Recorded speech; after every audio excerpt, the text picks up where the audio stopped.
se encuentran alrededor del tema que vamos a tocar el día de hoy.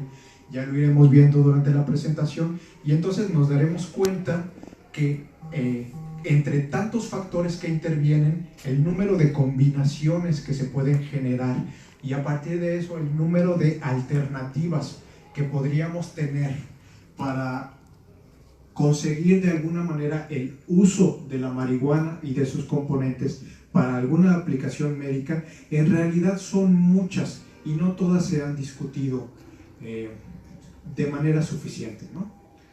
Entonces, bueno, les comento que es probable que algunos o algunas de ustedes hayan visto que en diciembre pasado se publicó una nota en internet que decía que la Organización Mundial de la Salud, la OMS, había recomendado que la marihuana dejara de considerarse como una droga porque no representa ningún riesgo para la salud. ¿Sí? Eso dice la nota que se publicó por internet. Ahora, seguro que esto fue una excelente noticia para muchas personas. De hecho, la nota se compartió en redes sociales más de 50,000 veces, tuvo mucho éxito, etcétera, etcétera. Pero la verdad es que esa nota tiene una imprecisión que puede parecer pequeña, pero que en realidad es muy grande. Y es que lo que la OMS recomendó es que el cannabidiol, que es uno de los componentes de la marihuana, dejara de ser considerado como una droga porque no representa ningún riesgo para la salud. Entonces, pareciera que es más o menos lo mismo, pero la verdad es que no. En realidad, no es lo mismo decir que uno de los componentes de la marihuana no representa ningún riesgo para la salud, que decir que la marihuana no representa ningún riesgo para la salud. No es exactamente lo mismo. Entonces, y es probable que la nota se haya publicado sin dolo, sin intención de engañar o de confundir. Eso es posible, que haya resultado de la confusión entre los términos. Cannabinoide por un lado, marihuana por otro lado, ¿no? Y el problema es que de manera coloquial estos términos a veces se usan y se intercambian como si fueran sinónimos, como si representaran lo mismo, y la verdad es que exactamente no lo son, no son exactamente lo mismo. Entonces, es cierto que estos dos términos se encuentran estrechamente relacionados, eso lo sabemos, ¿sí? Pero existen diferencias, existen características que diferencian estos conceptos y las vamos a estar revisando el día de hoy, ¿no? Entonces, una de las consecuencias de esta aparente confusión, digamos, entre los términos, del hecho de que se utilicen casi como si fueran sinónimos, tanto cannabinoide como marihuana, una de las consecuencias de esto, desde mi punto de vista, es que el debate sobre el uso médico de estas sustancias, tanto de la planta como de sus componentes, se ha centrado mucho en la marihuana y muy poco en los cannabinoides, que son sus componentes activos, son algunos de los componentes activos de la marihuana. Entonces, el problema con esto es que se ha hablado mucho de la planta y muy poco de los componentes activos, ¿no? Entonces, siempre que me toca hablar sobre este tema, sobre el potencial terapéutico de la marihuana, me pregunto si tengo que hablar sobre marihuana o sobre cannabinoides, ¿no? Y entonces normalmente elijo uno u otro y de todas formas termino hablando de los dos, ¿no? Pero les voy a insistir en que existen motivos para considerar que no son exactamente lo mismo. La marihuana tiene mala suerte porque ha sido conocida principalmente por su efecto psicotrópico antes que por sus efectos benéficos. De haber sido al revés, la historia sería otra. Entonces, la marihuana tiene esa mala suerte, se conoce más por sus efectos, por su efecto psicotrópico, podríamos decir nocivo, pero bueno, eso es relativo en cierta medida. El punto es que entonces, a consecuencia de esto, los componentes que se conocen, los componentes de la marihuana que son más conocidos y más estudiados, son aquellos que causan ese efecto psicotrópico de la marihuana, es decir, los cannabinoides, ¿no? Sin embargo, esto es nada más una parte del tema y vamos a ir viendo que en realidad todo este fenómeno se completa con muchos otros factores. Y hay varias precisiones que vale la pena considerar y que voy a tratar de aclarar para que tengamos claro todos. Una de ellas es que es cierto que los cannabinoides pueden causar ese efecto psicotrópico de la marihuana. Eso es verdad de hecho lo sabemos todos, ¿no? Ahora, sin embargo, entre las muchas otras sustancias que contiene la marihuana, existen algunas otras que también tienen ese efecto psicotrópico. Es decir, que los cannabinoides no son los únicos responsables del efecto psicotrópico o psicoactivo de la marihuana. De hecho, ese es el caso de algunos terpenos.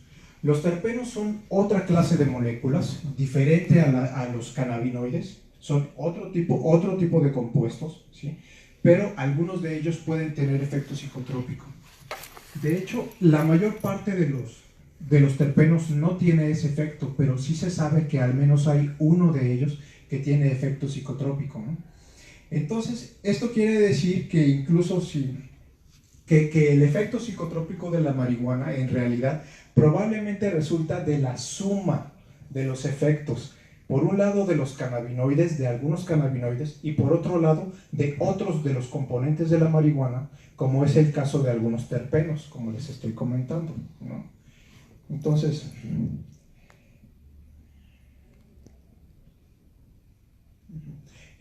eso sugiere que si fuera posible para nosotros conseguir una variedad de marihuana que no tuviera cannabinoides, que no contuviera cannabinoides, ninguno de ellos, es posible que aún pudiera tener algún cierto efecto psicotrópico, psicoactivo, ¿no? Es decir, va más allá de los cannabinoides en realidad. Ahora, por otro lado, tampoco es que sean los cannabinoides en sentido genérico los que causan el efecto psicotrópico de la marihuana, son algunos cannabinoides. Particularmente el tetrahidrocannabinol, delta 9 tetrahidrocannabinol, abreviado THC.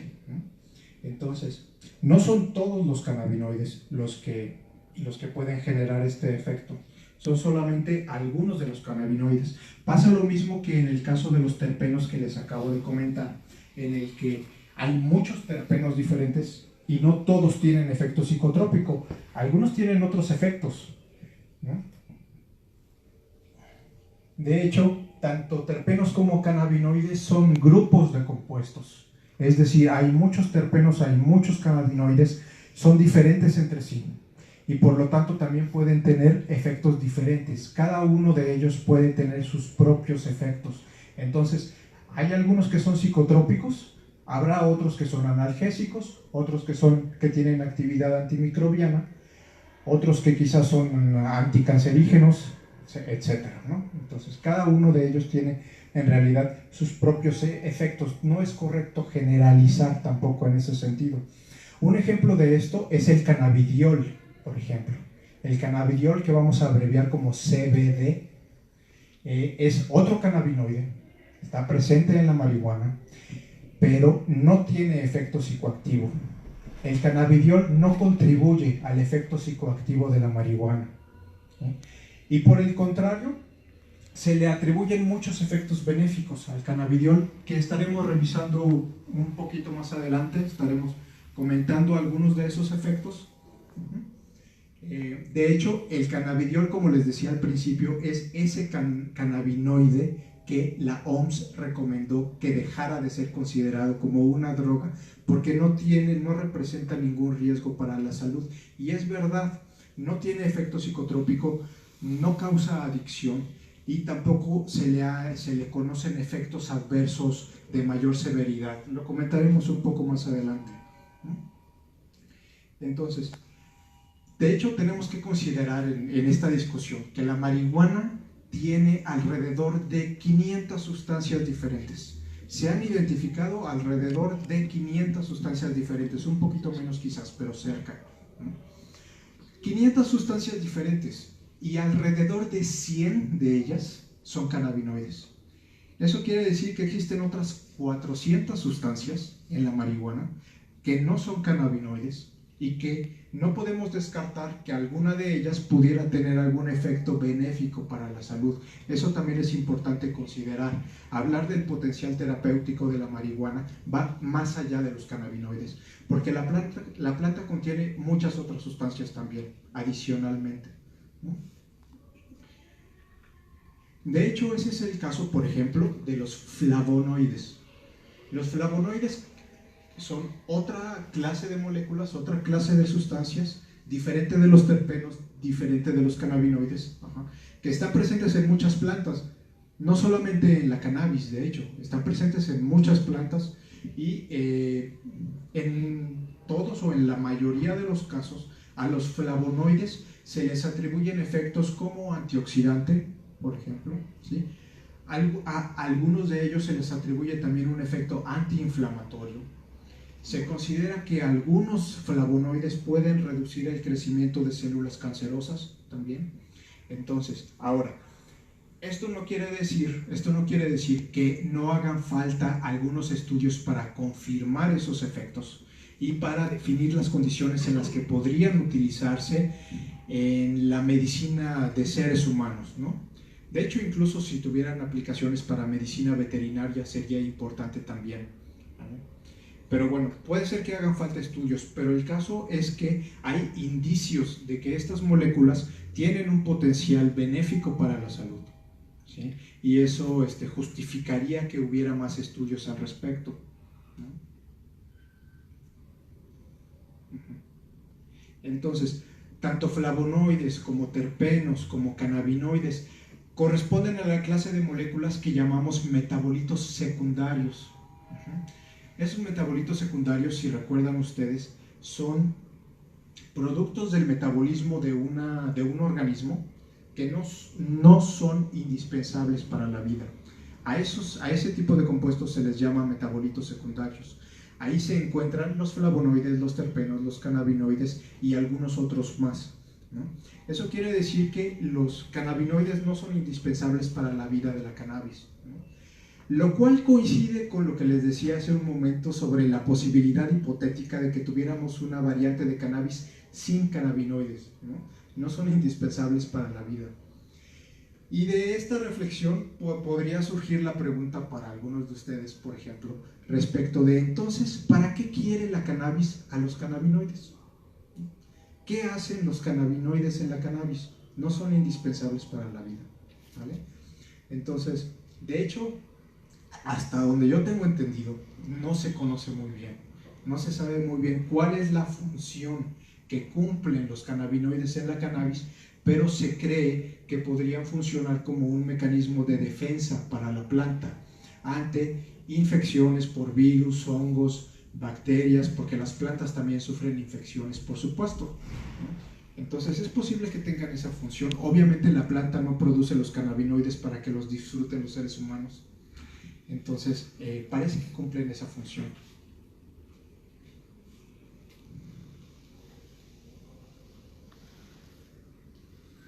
Entonces, entre tantos compuestos que pueden estar presentes en la marihuana, sí debemos considerar que es posible que la planta tenga efectos, tanto benéficos como nocivos, cualquiera de ellos, que no estén mediados por cannabinoides, sino por alguno de sus otros muchos componentes, que ya comentamos que son varios cientos de compuestos diferentes que pueden estar presentes en la marihuana.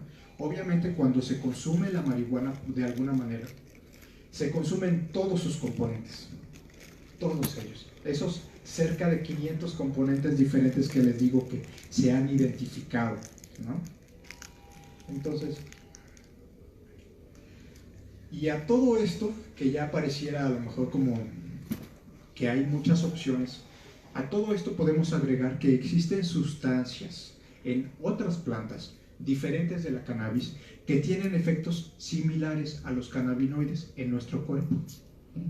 A este tipo de compuestos se les ha dado por llamar cannabimiméticos, porque no son exactamente cannabinoides, no como los cannabinoides clásicos, pero pueden simular los efectos de los cannabinoides en nuestro cuerpo, ¿sí? Entonces esos son cannabimiméticos. Algunos autores consideran que este grupo de cannabimiméticos representan un subgrupo de cannabinoides, ¿no? De modo que los podríamos considerar como incluidos entre el total de cannabinoides, pero estos no son producidos por ninguna planta del género cannabis, estos son producidos por otras plantas, solo que tienen digamos, comparten ciertas características con los cannabinoides y por lo tanto pueden causar algunos efectos similares a los cannabinoides. Entonces, hasta este punto, a lo que quiero llegar es a que tengamos en cuenta que las palabras marihuana y cannabinoide no son sinónimos y no son equivalentes tampoco. Cuando hablamos de marihuana, hablamos más que de cannabinoides. Si hablamos de cannabinoides, hablamos más que de marihuana, ¿no? Entonces, por ejemplo, hablar de marihuana va más allá de los cannabinoides porque les he comentado que contiene compuestos de otros tipos y son muchos compuestos. De hecho, son la mayoría. Es decir, de 500 compuestos que contiene la marihuana, alrededor de 100 son cannabinoides, ¿no? Entonces, no son la mayor parte. Por otro lado, el efecto psicotrópico de la marihuana va más allá de los cannabinoides también, porque como les decía hace un momento, existen otros compuestos, como es el caso de algunos terpenos, que también pueden tener un cierto efecto psicotrópico. De modo que en realidad tampoco equivale a decir que el efecto psicotrópico de la marihuana es causado exclusivamente por los cannabinoides, si bien se sigue considerando todavía en la actualidad que el principal responsable del efecto psicoactivo de la marihuana es uno de esos alrededor de 100 cannabinoides, ¿no?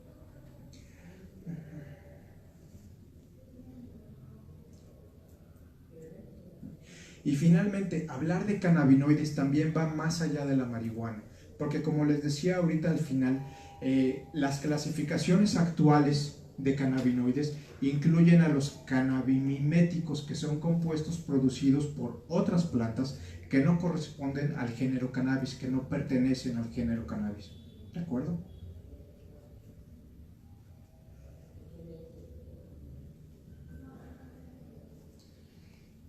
Y entonces cuando entremos a hablar sobre el uso medicinal de la planta, podemos empezar reconociendo que no es un descubrimiento reciente. La planta se usa con fines medicinales desde hace al menos 3000 años. Se ha utilizado en muchas culturas alrededor del mundo. Se sabe que tiene efectos como analgésico, como relajante muscular, ¿sí? Por ejemplo, entre algunos otros también. Además de eso, en la farmacopea de los Estados Unidos, por ejemplo, aparecían todavía formulaciones a base de marihuana para productos de uso medicinal hasta el año 1941. Eso quiere decir que todavía antes de esa fecha estaban aprobados por las autoridades de ese país, se podían utilizar con mayor libertad, ¿no? Posteriormente han empezado las restricciones en las normatividades que han limitado mucho su uso, ¿no? Entonces, desde el principio se sabe también, por ejemplo, bueno, desde hace mucho tiempo, que la marihuana tiene propiedades como anticonvulsivante, es decir, que puede reducir las crisis convulsivas asociadas a trastornos del tipo de la epilepsia, por ejemplo, de diferentes tipos de epilepsia. También se sabe que es analgésico, que es relajante, y se sabe también desde hace mucho que es orexigénico. La marihuana tiene un efecto orexigénico, que esto quiere decir que aumenta el apetito, es decir, causa hambre, ¿no? Es probable que algunos de los usuarios de marihuana puedan constatar que algunos de estos efectos ocurren, ¿no? Al menos el hecho de que causa hambre y que provoca relajación muscular, creo que son efectos conocidos por los usuarios de la marihuana. Claro que los productos de marihuana que se han utilizado a lo largo de la historia no siempre han sido cigarrillos, ¿no? Eso es cierto. pero también es cierto que hasta cierto punto funcionan. Es decir, sí se puede obtener un cierto efecto benéfico para la salud de fumar marihuana. Y vamos a entrar un poquito a ese punto. Por ejemplo, en algunos estudios científicos se ha visto que fumar marihuana reduce el dolor neuropático en algunos pacientes. El dolor neuropático es el que se genera cuando se dañan los nervios que van de la médula espinal hacia las diferentes partes del cuerpo. Cuando se dañan esos nervios se provoca dolor. Y ese dolor es difícil de tratar. Con frecuencia no responde bien a los tratamientos convencionales, de modo que puede ser un dolor muy constante y muy, digamos, es resistente al tratamiento. Y además es un dolor que es muy característico en el sentido de que es el dolor que se genera por estímulos que no deberían causar dolor. Es decir, por ejemplo, una persona con dolor neuropático puede sentir dolor por el roce de su piel con la ropa. A ese nivel. Imagínense ustedes lo que sería vivir sintiendo dolor porque nuestra piel roza con nuestra ropa. Entonces, indudablemente esto debe afectar mucho la calidad de vida de una persona. Y les digo que ese tipo de dolor con frecuencia es de difícil tratamiento. Entonces, tener alternativas para el tratamiento de este padecimiento puede ser muy, muy conveniente. También, por otro lado, se considera que fumar marihuana puede reducir dolor y espasticidad en enfermedades como la esclerosis múltiple. En este caso, la esclerosis múltiple es una enfermedad de origen autoinmune en el que nuestro sistema inmune daña a las células de nuestro sistema nervioso. Y esto ocurre tanto a nivel del cerebro como de la médula espinal, y entonces también afecta a los nervios que inervan al resto del cuerpo, como les comentaba hace un par de minutos, y eso puede causar dolor también.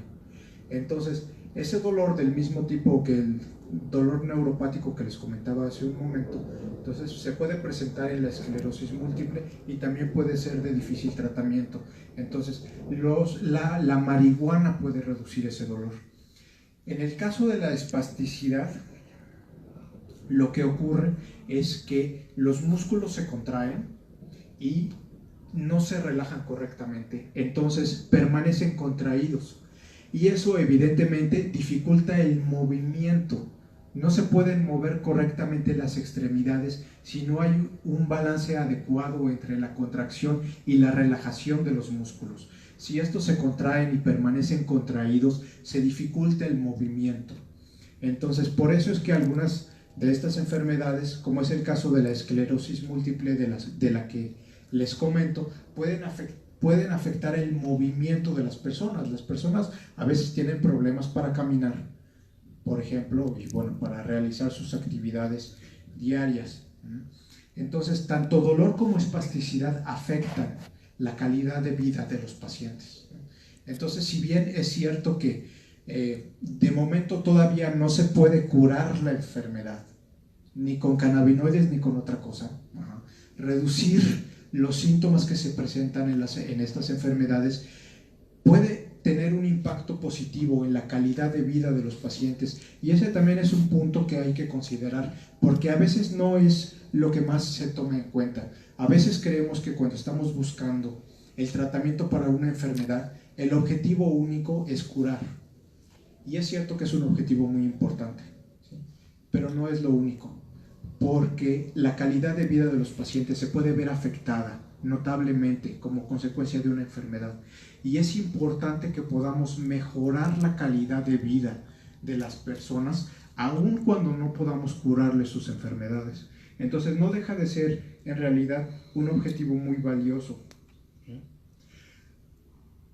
También es sabido, y particularmente a partir de los usuarios de marihuana, que baja la presión arterial. De hecho, en casos de abuso, este efecto puede ser muy severo, ¿sí? Pero bueno, de manera controlada, podríamos considerar que tiene un potencial antihipertensivo también, ¿no? Entonces, sí es verdad que fumar marihuana puede proveer ciertos beneficios para la salud, sí, pero es importante que tengamos claro que esto no quiere decir que esa sea la mejor forma de aprovechar sus efectos. Solo es una de las formas.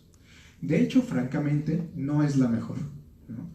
Hay otras formas para aprovechar el potencial medicinal de la planta y de sus componentes que no involucran necesariamente fumar, ¿no? Entonces, usar a la planta para fines médicos no es sinónimo de fumar marihuana, ¿sí? Eso es importante porque en términos de la discusión sobre la legalización de esto, del uso médico de la marihuana, a veces pareciera que por parte de algunas personas esto se interpreta como que en cuanto se legalice el uso médico todo el mundo va a fumar marihuana, ¿no? Y no es necesariamente así. Usar marihuana para fines medicinales, médicos, no es sinónimo de fumar marihuana. La marihuana se puede aplicar de otras formas, por otros medios, ¿no?